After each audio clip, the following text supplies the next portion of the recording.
Hello, Chris from My Stamp Lady here, and I'm so glad that you could join me. I'm going to show you how I did, if you can see that, it's the Tulip Textured Impressions Embossing Folder, and the Textured Embossing Folder is a regular A2 card size, but I have made it smaller so that I could make a frame for this card.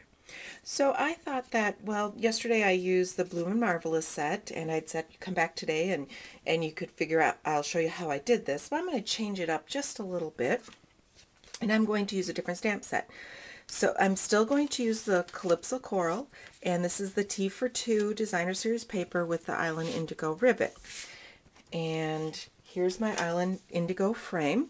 So what I'm going to do at first is, this is my frame, and I'm going to line it up so that it, you know, like just like I was going to do a regular frame.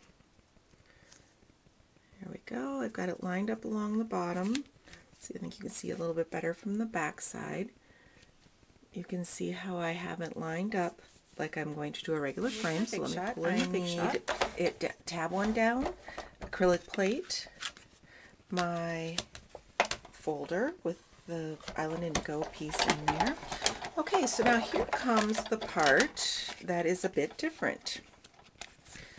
So what you do is you're going to flip it around. So now I have my frame there, and I have the one side that's empty or blank. And I'm going to line it up, and you kind of get it in to the grooves. You can feel when it's in place, and this will make my frame. This is the embossed portion. You can feel when it's in place, and then you're going to shut it. Now I only want to get this portion. If I were to roll it through, I would flatten the part that's already embossed. So let's place that down, the same sandwich, and you know what, this one might be a little clearer. You can see through it, mine are so used. And let's put that down. So I only want to roll it through till about there.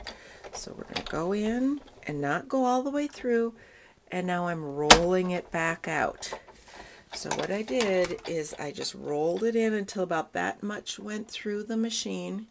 Just rolled it in till about there, and then I rolled it back out. And what I end up with is my frame. Can you see it there? And then I'm just going to trim this off.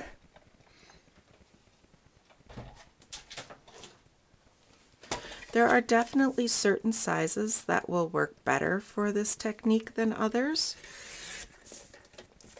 So you just need to kind of play around until you find that size. Down a piece of Very Vanilla to fit into the middle of that. And so I just need to stamp that up. And this time, instead of using just the Bloom and Marvelous, I'm pulling in the little elephant that says thanks a ton from the Patterned Occasion stamp set. There we go.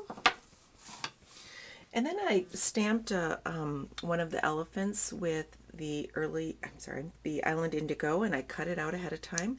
Put a couple of the dimensionals on the back, and then we'll just place that down over the elephant part so he's kind of popped up. And I'm still showing the flower and the saying from in the So Saffron. Then I punched out a little flower, and I set a rhinestone in the center, and so we'll just put that at the top of the flower. Then I thought, well, I need a little bit more around this, so I took the leaf, and this is from Bloom and Marvelous in Lucky Limeade, and we'll just stamp some of the leaves around the bottom. And then we'll pull in a butterfly and the Calypso Coral, and we'll add a butterfly up here in the corner. There we go. Okay, so now I can just take some of my adhesive. I'll just put the adhesive on here. And we'll set that right in the center of my frame of tulips.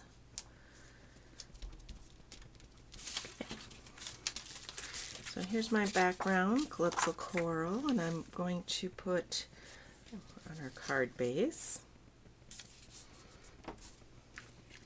Let's peel off those dimensional covers.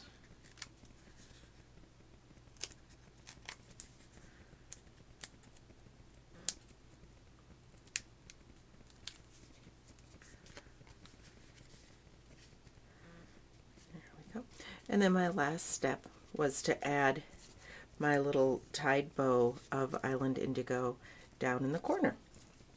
Put a couple of mini glue dots on there. Just tie the bow and then set it down on top.